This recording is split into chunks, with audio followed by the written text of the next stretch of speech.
오늘 우리가 함께 은혜를 나누고자 하는 말씀은 열왕기상 3장 16절에서 28절의 말씀입니다. 한 절씩 교독하며 나가도록 하겠습니다. 그때에 창기 두 여자가 왕에게 와서 그 앞에 서며 한 여자는 말하되 내 주여, 나와 이 여자가 한 집에서 사는데 내가 그와 함께 집에 있으며 해산하였더니 내가 해산한 지 사흘 만에 이 여자도 해산하고 우리가 함께 있었고 우리 둘 외에는 집에 다른 사람이 없었나이다. 그런데 밤에 저 여자가 그의 아들 위에 누우므로 그의 아들이 죽으니 그가 밤중에 일어나서 이 여종 내가 잠든 사이에 내 아들을 내 곁에서 가져다가 자기의 품에 누이고 자기의 죽은 아들을 내 품에 누였나이다. 아침에 내가 내 아들을 젖먹이려고 일어나 본즉 죽었기로 내가 아침에 자세히 보니 내가 낳은 아들이 아니더이다 하매 다른 여자는 이르되 아니라 산 것은 내 아들이요 죽은 것은 네 아들이라 하고 이 여자는 이르되 아니라 죽은 것이 네 아들이요 산 것이 내 아들이라 하며 왕 앞에서 그와 같이 쟁론하는지라. 왕이 이르되 이 여자는 말하기를 산 것은 내 아들이요 죽은 것은 네 아들이라 하고 저 여자는 말하기를 아니라 죽은 것이 네 아들이요 산 것이 내 아들이라 하는도다 하고 또 이르되 칼을 내게로 가져오라 하니 칼을 왕 앞으로 가져온지라. 왕이 이르되 산 아이를 둘로 나누어 반은 이 여자에게 주고 반은 저 여자에게 주라. 그 산 아들의 어머니 되는 여자가 그 아들을 위하여 마음이 불붙는 것 같아서 왕께 아뢰어 청하건대 내 주여 산 아이를 그에게 주시고 아무쪼록 죽이지 마옵소서 하되 다른 여자는 말하기를 내 것도 되게 말고 내 것도 되게 말고 나누게 하라 하는지라. 왕이 대답하여 이르되 산 아이를 저 여자에게 주고 결코 죽이지 말라. 저가 그의 어머니이니라 하매 함께 있습니다. 온 이스라엘이 왕이 심리하여 판결함을 듣고 왕을 두려워하였으니 이는 하나님의 죄가 그의 속에 있어 판결함을 봄이더라. 아멘. 아멘.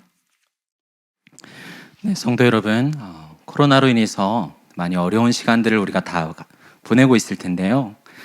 작년부터 이어진 부동산 침체 속에서 이어진 그렇게 생겨난 신조어들을 혹시 알고 계신가요? 불인이 알고 계세요? 네, 부동산을 처음 배우는 어린이라는 말인데요. 실제 어린이를 가리키는 건 아니에요. 부동산에 무지했던 지난날에 대한 나를 가리킨 자주 섞인 한탄이 들어있는 그런 신조어죠. 영끌은 아세요? 다 알죠. 네, 영혼까지 끌어모은다 해서 내 영혼까지 끌어모아서 집 한 채 마련하고 싶다는 간절한 마음이 또한 느껴지는 표현입니다. 마지막으로 존버는 아세요? 네, 알아도 좀 표현하기 어렵죠. 비속어와 오랫동안 버틴다라는 그런 말이 섞여서 진짜 이 힘들고 어려운 과정을 통해서 내가 이걸 참고 있다라는 상황을 그렇게 뜻하는 말입니다. 우리 자녀들의 대학 진학이나 청년들의 취업 문제 속에서 한때 유행했던 말들이 또 있어요. 헬조선, 금수저, 흑수저라는 표현이 있는데요. 이 태어날 때부터 벌어진 경제적인, 사회적인 차이 속에서 사회를 향해서 강한 분노가 또한 느껴집니다. 그리고 이생망, 이번 생은 망했다. 이런 표현에서는 사회를 향해서 이제 분노도 느껴지지 않습니다. 그냥 어떤 좌절과 체념이 그 속에 강하게 느껴지는 표현입니다. 이렇게 절규하는 목소리는 이 시대를 살아가는 우리와 우리 자녀들의 정말 한탄스러운 마음이고 우리의 상황일 수 있습니다. 작년부터 집값이 엄청 올랐잖아요. 올라서 기분이 좋으신 분도 물론 있겠지만 저 같은 세입자들은 많이 걱정했을 것 같아요. 저도 이제 올해 2년 차라서 집을 이사할 것을 또 이제 고민해야 되는데 웬만하면 집을 더 이사하지 않고 같이 살았으면 좋겠다라는 생각도 하고 어린이집을 또 어디를 또 구해야 되나 이렇게 또 걱정이 되는 거예요. 근데 갑자기 어느 날 지금부터 한 3주 전인 것 같아요. 집주인한테 전화가 온 거예요. 따르릉. 근데 제가 전화 온지를 모르고 부재중 전화가 와 있는 걸 확인했습니다. 너무 마음이 막 뛰는 거예요. 심장이 쿵쾅쿵쾅하고. 근데 부재중 전화만 와 있는 게 아니라 카톡이 와 있는 거 아니에요. 그래서 제가 당당하게 눈을 크게 뜨고 볼 수 없고 신문을 살짝 떠가지고 이렇게 봤습니다. 뭐라고 써 있는지.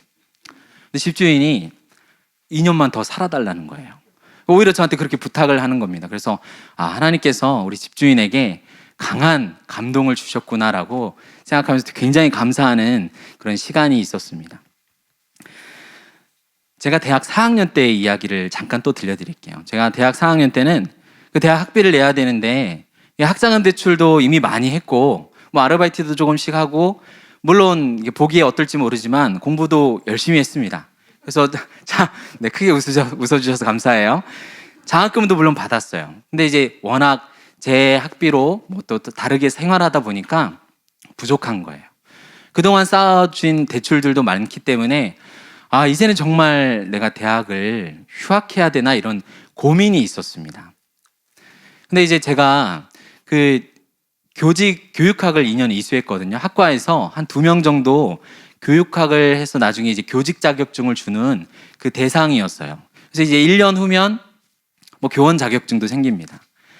그리고 제가 이제 ROTC 장교 후보생이었어요. 그래서 3학년, 4학년 때 열심히 이제 훈련 받고 내년이면 이제 멋지게 장교로 임관을 할 걸 이제 앞두고 있었어요. 근데 이 시점에서 내가 휴학을 하면 다 날아가는 거예요. 장교, 그 당시는 이제 ROTC는 휴학을 할 수 없었거든요.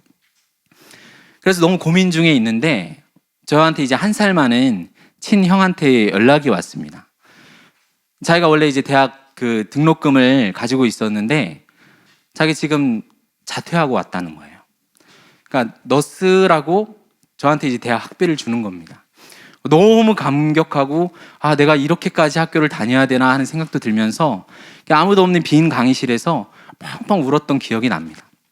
물론 그 뒤에 이제 제가 장교로 임관해서 군 생활과 직장 생활 한 5, 6년 하는 총 8년의 시간 동안 저희 형 학비랑 생활비를 제가 다 댔어요. 그래서 지금 생각해보면 저희 형이 그 대학을 재입학할 수 있는 제도가 있다는 거를 저한테 말해주지 않았던 게 굉장히 아쉬웠던 것 같아요. 그래서 덕분에 저는 저희 형 되게 많이 돕고 그렇게 친분 있게 우애 있게 잘 지냈습니다. 예전이나 지금이나 열심히 노력했고 성실하게 살아가고 최선을 다했지만 벗어나기 어려운 현실 안에서 절망하는 이 시대 사람들에게는 과연 소망이 없을까요? 처한 시대와 상황은 구체적으로는 다르지만 하나님의 백성이라는 이스라엘 사람들이 약속의 땅을 지금 잃고 세상 나라 바벨론의 포로가 되어서 큰 절망과 아픔 속에서 신음하고 있는 자들이 오늘 본문 열왕기서를 읽고 있는 첫 번째 독자입니다. 이들에게 오늘 본문에서 나타난 솔로몬의 지혜와 그의 재판은 도대체 무슨 목적으로 주어진 것일까요? 조금 전 함께 읽은 열왕기상 3장의 내용은 솔로몬의 초기 통치에 그가 하나님께 이제 지혜를 구하고 그 지혜의 판결이 펼쳐지는 유명한 재판입니다. 솔로몬은 하나님 마음에 합한 왕 아버지 다윗의 뒤를 이어서 왕이 되었어요. 그 이전에 세워졌거나 그 이후에도 세워질 이스라엘의 어느 왕들도 받지 못한 놀라운 축복과 약속을 하나님께서는 솔로몬에게 주셨어요. 하나님의 특별한 은혜였습니다. 그러나 성경을 읽어보신 분은 알고 계시지만 그의 마지막은 해피엔딩으로 아름답게 끝나지는 않았어요. 폭풍이 몰아닥치고 폭우가 쏟아지기 전에 어두운 구름이 먼저 드리워지는 것처럼 오늘 본문 열왕기상 3장 1절의 앞부분은 이렇게 시작됩니다. 우리 함께 읽어볼까요? 솔로몬이 애굽의 왕 바로와 더불어 혼인 관계를 맺어 그의 딸을 맞이하고, 그리고 열왕기상 11장 1절에 보면 솔로몬 왕이 바로의 딸 외에 이방의 많은 여인을 사랑하였으니 곧 모압과 암몬과 에돔과 시돈과 헨 여인이라 이렇게 나와 있습니다. 솔로몬은 이웃나라와 여인에 대한 그 이웃사랑이 너무 넘쳐서 그랬을까요? 그건 아니겠죠.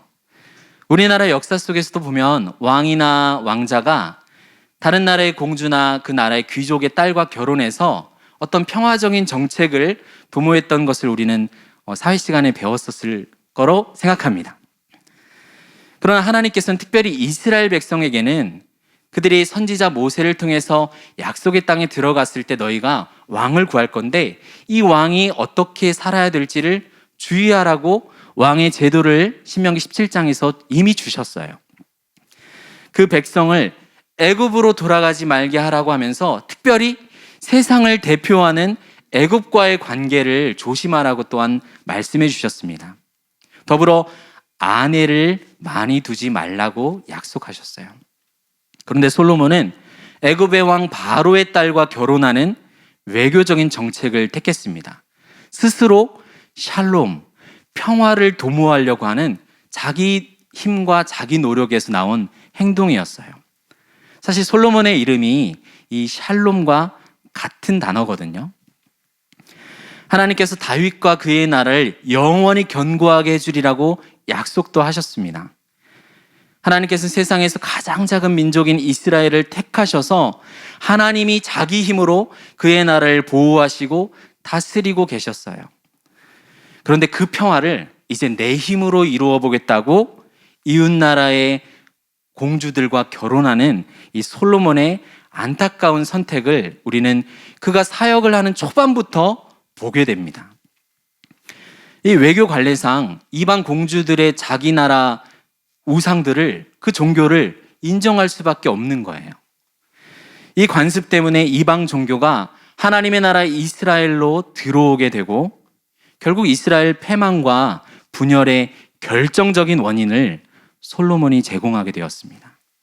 그런데 우리가 앞서 말씀드렸듯이 이 열왕기서의 첫 번째 독자는 바벨론에게 망한 이스라엘입니다.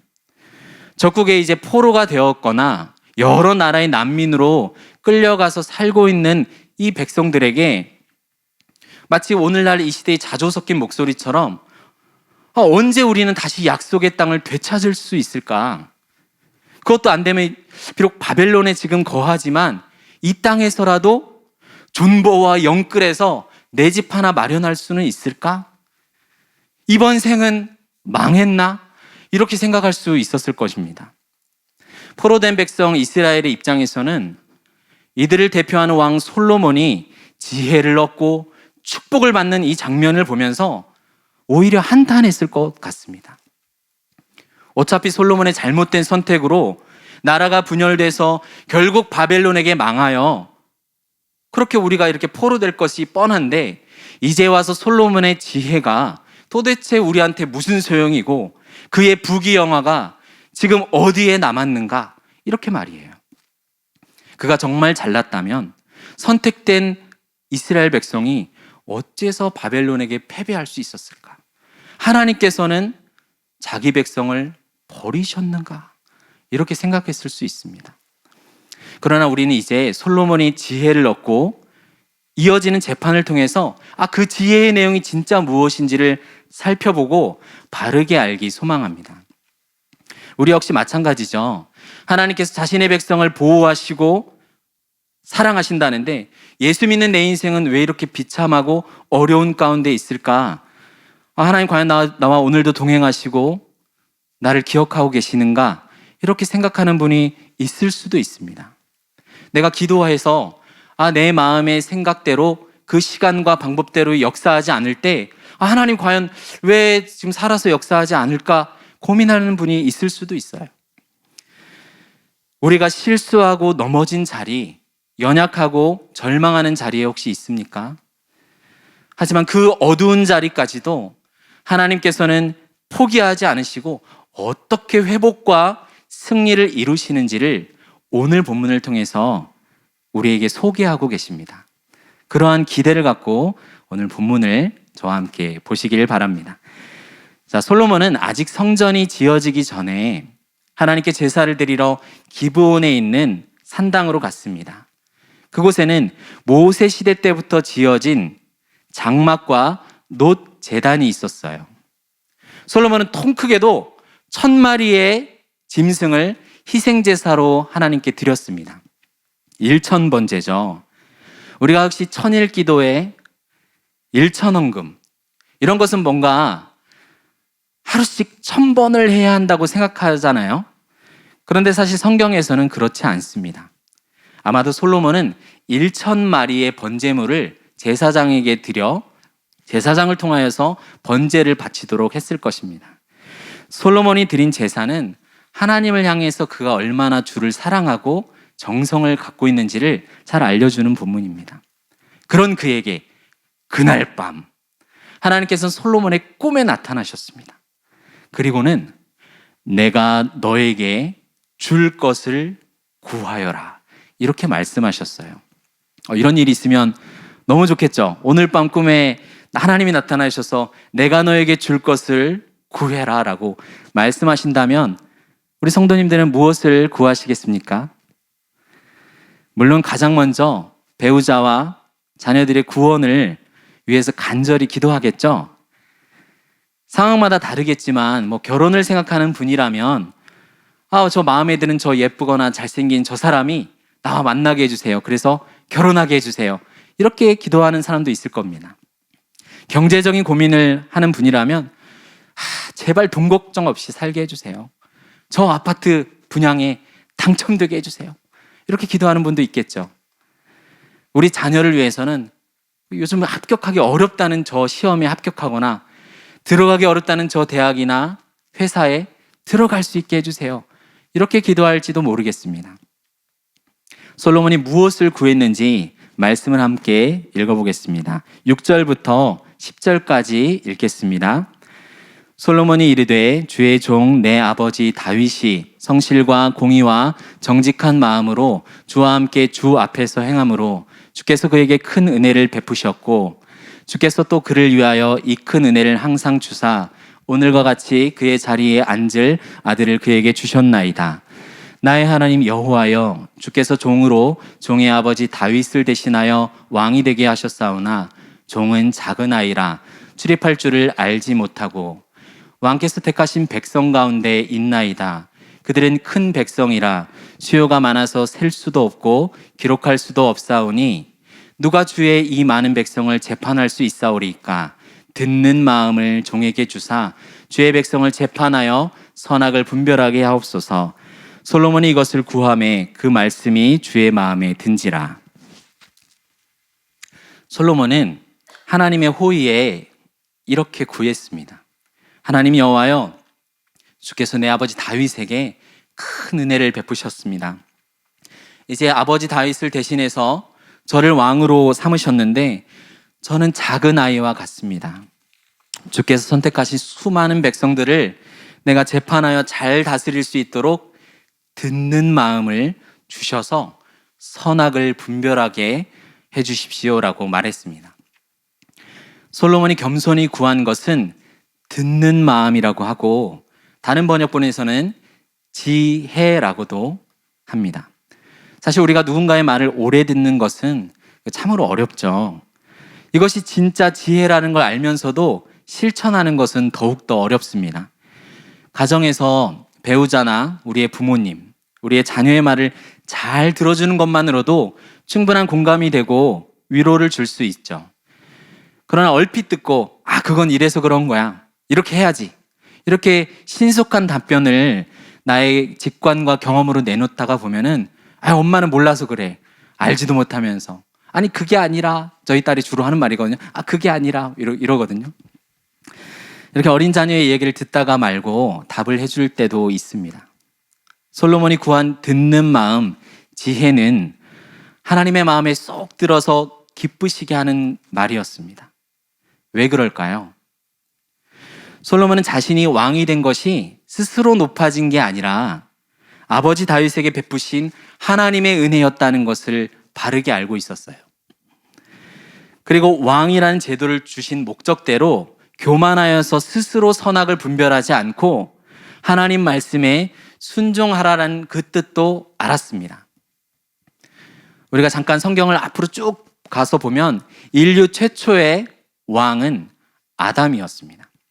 아담은 창조주 하나님의 말씀을 듣고 순종하기보다는 타락한 뱀의 말을 듣고 더 자신 스스로 선악을 분별하는 것을 선택했습니다. 그로 인해서 이 세상에는 죄와 사망이 들어왔죠. 우리 역시 가정이나 학교에서 직장에서 누군가가 이거는 하고 이거는 하지 마세요라고 말하면 우리는 굉장히 잘 순종하나요? 오히려 청개구리처럼 괜히 하라고 하면 더 하기 싫은 게 우리 죄인된 우리의 마음입니다. 실제 초대 신학자였던 어거스틴이라는 사람은 그의 자신의 어릴 적 경험에서 덜 익은 배나무 서리를 자신이 했던 것을 고백록이라는 책에서 이야기합니다. 결국은 먹지도 못할 덜 익은 배나무 서리를 감행했어요. 그리고는 그걸 따지 말라고 내려진 명령을 자기가 어겼을 때 그 명령을 내린 대상과 자기가 같은 수준에 있거나 오히려 명령을 어겼으니까 내가 그보다 더 위에 있겠다는 착각을 했었다고 이야기합니다. 이것이 바로 죄입니다. 어거스틴의 이 경험은 우리로 하여금 성경을 다시 보게 합니다. 바로 에덴 동산에 놓인 선악을 아는 나무의 열매를 먹지 말라고 명하신 그 본문으로 우리를 인도해 주죠. 아담 역시 하나님의 말씀을 스스로 일부러 어겨서 그 말씀을 하신 하나님과 같은 수준이 될 것이라고 속삭이는 뱀의 유혹에 빠지게 된 것입니다. 그런데 솔로몬은 이 최초의 왕이었던 아담과는 다르게 백성들의 소리에 귀를 기울이고 하나님의 말씀에 귀를 기울이는 듣는 마음, 참된 지혜를 가진 왕이 되어서 선과 악을 분별하기를 원했습니다. 세상의 기준이 아니라 하나님의 뜻 안에서 선과 악을 분별하기 원하는 이 솔로몬의 기도는, 이 솔로몬의 간구는 하나님 마음에 쏙 드는 주를 기쁘시게 하는 것이었습니다. 아담이 실패하고 넘어진 자리에서 일으켜진 바로 솔로몬의 간구였던 것이죠. 우리 말씀을 11절부터 15절까지 함께 읽어보겠습니다. 이에 하나님이 그에게 이르시되 내가 이것을 구하도다. 자기를 위하여 장수하기를 구하지 아니하며 부도 구하지 아니하며 자기 원수의 생명을 멸하기도 구하지 아니하고 오직 송사를 듣고 분별하는 지혜를 구하였으니 내가 내 말대로 하여 내게 지혜롭고 총명한 마음을 주노니 내 앞에도 너와 같은 자가 없었거니와 내 뒤에도 너와 같은 자가 일어남이 없으리라. 내가 또 내가 구하지 아니한 부귀와 영광도 내게 주노니 내 평생의 왕들 중에 너와 같은 자가 없을 것이라. 내가 만일 내 아버지 다윗이 행함같이 내 길로 행하며 내 법도와 명령을 지키면 내가 또 내 날을 길게 하리라. 솔로몬이 깨어보니 꿈이더라. 이에 예루살렘에 이르러 여호와의 언약궤 앞에 서서 번제와 감사의 제물을 드리고 모든 신하들을 위하여 잔치하였더라. 솔로몬을 통해서 우리는 기도의 비밀 한 가지를 분명하게 오늘 이 시간 잡고 갈 수 있습니다. 하나님께서 기뻐하시는 기도를 드린 사람에게는 그 사람의 모든 것을 하나님께서 책임지고 보호해 주십니다. 하나님께서 솔로몬이 구한 지혜뿐만이 아니라 구하지 않은 부귀와 영광을 그에게 주셨습니다. 그리고 다윗이 행한 같이 하나님의 길로 행하여 법도와 명령을 지키면 오래 사는 장수까지도 허락해 주셨어요. 말씀에 순종하면 생명을 얻습니다. 우리 마태복음 6장 33절에 이런 말씀이 있습니다. 먼저 그의 나라와 그의 의를 구하라. 그리하면 이 모든 것을 너희에게 더하시리라. 우리의 기도의 중심이 하나님께서 기뻐하시는 것일 때 하나님은 우리와 가정에 그리고 우리 주변의 모든 필요한 것을 다 더해 주십니다. 왜 우리가 경제적으로 회복되어야 하는지, 왜 우리 자녀가 좋은 학교에 들어가야 하는지, 우리 집이 이사를 어디로 왜 해야 하는지, 이 모든 것이 삶에 우리에 속한 모든 영역들이 하나님으로부터 복을 받아야 하는 이유가 단지 내가 잘 먹고 잘 살기 위한 것이 아니라 이런 세상 일반의 마음에서 출발하는 것은 아닌지 한번 점검할 필요가 있습니다. 아니면 주의 영광을 내게 보이소서라고 기도했던 모세의 기도처럼 내게 주신 나의 영광을 그들에게 보게 하소서라고 예수님께서 기도하셨던 내용을 떠올려 봐야 합니다. 이처럼 하나님의 영광을 구하는 것이 내 영혼의 진정한 만족과 평안이라는 것을 이렇게 고백하시는 모든 성도님들이 되시길 주님의 이름으로 축원합니다. 이제 솔로몬에게 주신 지혜가 빛을 발하는 사건이 이어지게 됩니다. 우리가 아까 읽은 본문이죠. 어느 날 창기 두 여인이 왕을 찾아왔습니다. 그 중에 한 여자가 말합니다. 우리는 서로 한 집에 살고 있는데 내가 아이를 낳고 3일 후에 이 여자도 아이를 낳았습니다. 그런데 어느 날 밤 이 여자가 자기 아이를 깔고 누워서 그 아이가 죽어버렸습니다. 그런데 이 여자는 내가 잠든 사이에 내 살아있는 아이와 자기 죽은 아이를 바꿔치기 했습니다. 내가 젖을 먹이려고 아침에 일어나서 보니까 내 아이가 아닌 거예요. 이 여인의 아이지 뭡니까? 이렇게 말하니까 이제 다른 여인이 오히려 반색하면서 이야기하는 거예요. 아닙니다. 살아있는 원래 이 아이가 내 아들이고 죽은 아이가 저 여인의 아들입니다 라고 말합니다. 굉장히 난감한 상황이죠. 여러분 같으면 어떻게 하시겠어요? 나만이 알고 있는 아이 몸에 있는 왕점을 찾아볼까요? 창기 아들이니까 아이 아빠가 누군지 그 닮은 사람을 찾아서 데려오는 것도 쉽지 않을 것입니다. 우리나라에서도 코피노 아빠 찾기에 대해서 매스컴에 종종 나온 적이 있습니다. 코리안 남성과 필리피노 여성 사이에서 태어난 이 부적절한 관계에서 태어난 코피노. 이 코피노 아빠 찾기가 어느 인터넷상에 이렇게 올라오니까 오히려 그 소식을 아빠들이 먼저 보고 부랴부랴 속히 연락한다는 이야기가 있습니다. 자기의 명예와 신상이 드러날까 봐 이제 조심스러워서 오히려 서두르는 거죠. 그러나 솔로몬 당시에는 인터넷이라는 도구도 없었습니다. 이제 솔로몬 왕이 말했습니다. 두 사람 모두 살아있는 아이가 자기 아들이고 죽은 아이가 다른 여인 아들이라고 하는구나. 여봐라, 칼을 가져와라. 솔로몬이 칼을 가져오라고 명한 것은 사실 율법에 의하면 당연한 행동입니다. 사랑하는 성도 여러분, 율법에는 유괴한 자를 어떻게 처벌하라고 나와 있습니까? 우리 말씀 신명기 24장 7절을 함께 읽어보겠습니다. 사람이 자기 형제 곧 이스라엘 자손 중 한 사람을 유인하여 종으로 삼거나 판 것이 발견되면 그 유인한 자를 죽일지니 이같이 하여 너희 중에서 악을 제할지니라. 율법에는 유괴범을 죽이라고 나와 있습니다. 그리고 이웃에 대하여 거짓말하는 자도 무겁게 처벌하라고 또한 말씀에 나와 있습니다. 율법에 따라 둘 중에 아이를 유괴한 자는 죽이고 거짓말한 사람은 처벌하는 게 당연한 겁니다. 그런데 이어진 솔로몬의 명령은 아주 충격적입니다. 살아있는 아이를 둘로 나누어서 두 여자에게 반씩 나누어 주라. 너무 끔찍한 명령이죠. 마치 실매듭을 풀어보려고 막 낑낑대다가 안 되니까 에잇! 하고 칼 가져와서 싹둑 잘라버리는 것 같은 너무 잔인한 명령입니다. 그러나 우리는 솔로몬이 이렇게 진실을 찾기 위해서 충격적인 방법을 통해서 자기의 지혜를 발했다는 것을 잠시 후 본문에서 우리는 알게 됩니다. 26절을 보면 솔로몬의 명령을 듣자 살아있는 아이의 어머니는 그 마음이, 그 가슴 속에 자기 아들을 사랑하는 마음이 불같이 일어났다라고 이야기합니다. 그리고 여자가 왕에게 구합니다. 내 주여, 제발 산 아이를 죽이지 말고 저 여자에게 주시고 아무쪼록 죽이지 마옵소서. 그러자 다른 여자는 내 것도 되게 하지 말고 네 것도 되게 하지 말고 나누게 하라. 즉 무슨 말이냐면 우리들 중 아무도 가지지 못하게 하라. 그냥 나누어 주십시오라고 싸납게 말했습니다. 성도 여러분, 누가 진짜 엄마일까요? 당연히 죽이지 말라고 말한 여자가 진짜 엄마입니다.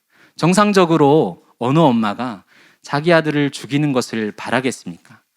그러나 우리는 여기서 잠깐 너무 빨리 지나가지 말고 이 엄마의 행동과 말, 그 마음을 자세히 한번 살펴보기를 소망합니다. 진짜 엄마인 여인은 자신에게 아무 잘못이 없다는 것을 알고 있었어요. 그러나 죽을 운명에 처한 아들을 사랑하기 때문에 그를 살리기 위해서 죽이지 말고 원수 같은 다른 여인에게 주라고 말했습니다. 이 말과 행동은 무슨 의미입니까? 이건 단순하게 아이를 넘기는 것이 아니죠. 자기가 어떤 자리로 떨어지고 무슨 형벌을 받겠다는 것입니까? 제가 사실은 아이를 유기한 유괴범이 맞습니다. 내가 거짓말을 했습니다라고 인정하는 것입니다. 남의 죄를 대신 뒤집어 썼습니다. 율법에 해당하는 유괴범의 죄목과 형벌대로 자신이 죽게 될 것을 알고 있었습니다. 그러나 아들이 죽을 자리를 대신 내가 차지하여 결국 죽을 운명의 아들을 살리기를 원했습니다. 이것이 참 사랑입니다. 이 재판을 통한 지혜의 핵심은 솔로몬이 생모를 알아본 것을 넘어서 생모가 자기 아들을 대신하여 죽음의 형벌을 받겠다고 선언하는 사랑으로 나타납니다. 자기 아들을 내어주는 것은 결코 포기가 아니라 완전한 구원과 생명으로 이어지는 것을 원했던 거죠. 이 재판에서 드러난 지혜의 열매는 무엇입니까? 사랑입니다. 그 사랑은 포기가 아니라 전부를 내어놓는 자기 부인이며 절망과 사망의 운명을 비웃고 그 자리에 먼저 내려가 죽음을 대체하는 희생입니다. 가슴에 불이 붙은 사랑입니다. 이것이 실상 이 본문을 읽게 되는 지금 바벨론에 포로되어 있는 이스라엘 백성을 향한 하나님의 마음입니다. 생모가 자기 아들을 죽일 수 없듯이 하나님께서 자기 백성을 버려둘 수 없습니다.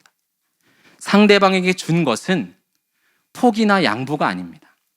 지금은 비록 하나님께서 자신의 품을 스스로 떠나서 이 연약하고 미련한 이스라엘을 적국의 포로 가운데 내어주었지만 그렇다고 해서 이스라엘 향한 하나님의 사랑이 비껴나가는 것은 아닙니다.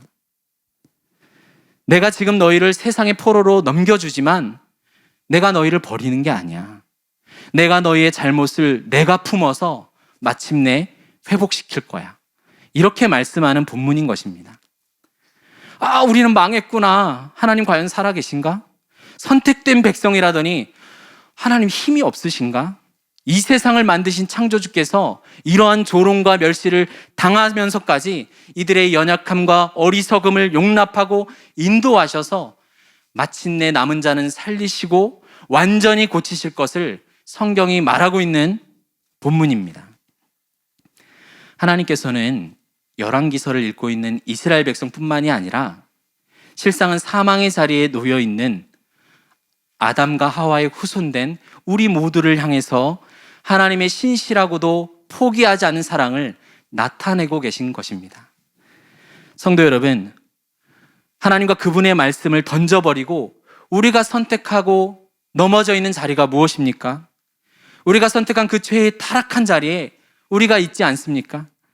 사회 구조적인 죄와 불의, 어려운 관계 속에서 어그러진 모든 비참함, 세상을 쫓아서 돈과 명예를 선택했습니다. 이런 우리를 살리기 위해 우리 대신 모든 죄를 대신 지신 의로운 분이 계십니다. 누구실까요? 누가복음 11장 31절 후반부를 함께 읽어보겠습니다. 솔로몬보다 더 큰 이가 여기 있느니라. 이분은 솔로몬보다 더 크고 놀라우신 영원한 왕, 참 하나님이시고 참 사람이신 예수 그리스도이십니다. 이분은 세상을 창조하신 지혜 그 자체이십니다. 온 세상을 지혜로 다스리시는 주관자이십니다. 창조주께서 사망의 자리에 스스로 빠져 있는 우리와 당신을 하나로 묶으셔서 그 누구도 아버지의 사랑과 관심을 방해하지 못하게 하셨습니다. 온 세상을 말씀으로 만드셨던 세상보다 크신 분께서 죽을 운명에 처한 우리를 대신하셨습니다. 죄가 하나도 없으신 주께서 우리의 죄를 뒤집어 쓰시고 죄의 삭슨 사망이라는 율법대로 자신을 내어주신 주님이십니다. 사랑하는 성도 여러분, 마치 바벨론의 포로 되어서 절망하고 있는 이스라엘 백성들처럼 아, 이번 생은 망했다, 이렇게 절망하는 분이 계십니까? 경제적인 어려움은 겪어보지 못한 사람은 제대로 공감할 수조차 없죠. 내가 원하는 대로 되지는 않고 점점 꼬여져 가서 정신 차려보니까 나는 완전히 이상한 사람이 되어져 있는 그런 인간관계 안에 슬퍼하는 분이 계십니까? 최선을 다해서 가정에 헌신했고 직장에 헌신했지만 결국 루저로 평가되는 이 사회구조 속에서 절망하는 분이 있을까요? 그러나 우리의 미련하고 약한 것이 하나님의 사랑을 비껴나지 않습니다. 우리 모든 죄로 인한 가장 심각한 두려움과 절망의 자리는 사망이잖아요. 그러나 하나님께서는 이 최악의 자리인 사망까지 내려오셔서 우리의 잘못을 짊어지고 죽으셨습니다. 여기에 기독교의 경이로움이 있습니다. 우리의 못남과 부족함에 대하여 절망하거나 정죄하지 마십시오. 하나님이 우리의 아버지이시면 걱정할 게 없습니다. 내 영광을 찬송하기 위하여 창조한 자를 오게 하라, 이렇게 말씀하신 하나님께서 여러분의 생명을 아끼십니다. 영광을 위한 목적을 이루시기 위해서 회복시키시고 구원해 내실 것입니다. 하나님께서 우리를 향해 가지신 사랑은 반드시 승리합니다. 사망도, 환난도, 위험도, 좌절도 그 누구도 하나님을 이길 수 없습니다. 세상보다 크신 하나님께서 지금 우리와 함께 하십니다. 힘내십시오. 제 부모님은 저와 형이 초등학교 5, 6학년일 때 중국으로 선교를 가셨어요. 그래서 한 25, 6년 정도 계셨거든요. 인간적으로는 보면 사명을 쫓아서 자녀를 돌보지 못했다는 연약한 부분도 있을 수 있습니다. 그러나 하나님께서 주신 사명과 부르심을 따라 살면 세상의 일반적인 기준으로는 이해하기 어려운 선택을 해야 할 때가 있는 것 같아요. 저도 지금 자녀가 셋이 있습니다. 그래서 자녀를 두고 내가 과연 선교할 수 있을까? 이렇게 물론 하나님 부르시면 당연히 가겠지만 이게 절대 쉽지 않겠다는 생각을 하게 됩니다. 그래서 부모님의 빈자리를 하나님께서는 다른 사람들을 통해서 부지런히 이용하셔서 제 인생 가운데 꽉꽉 채워주셨던 것 같아요.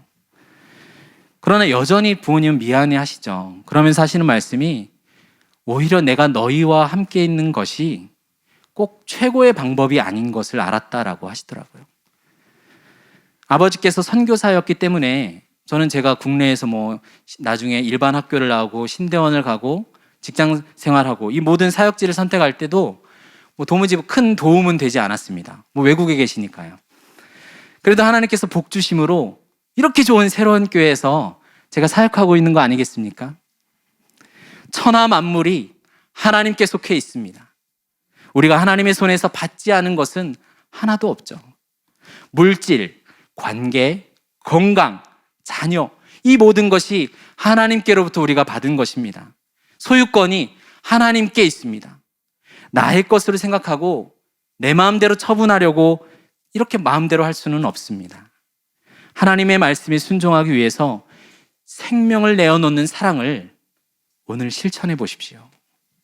우리의 가정과 자녀를 하나님께서 부활과 생명으로 회복시키시고 승리케 하실 것입니다.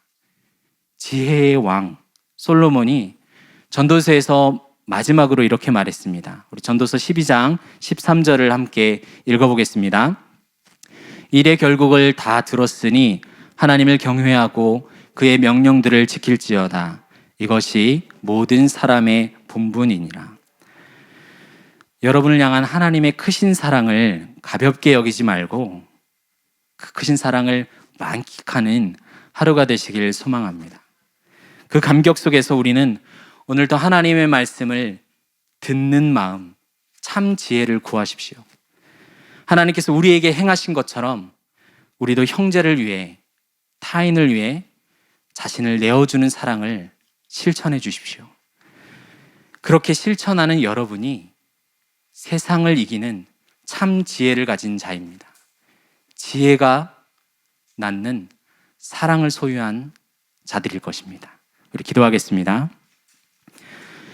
세상을 조성하신 지혜자, 만물을 붙드시는 능력자, 우리의 아버지 하나님을 찬양합니다. 사랑합니다.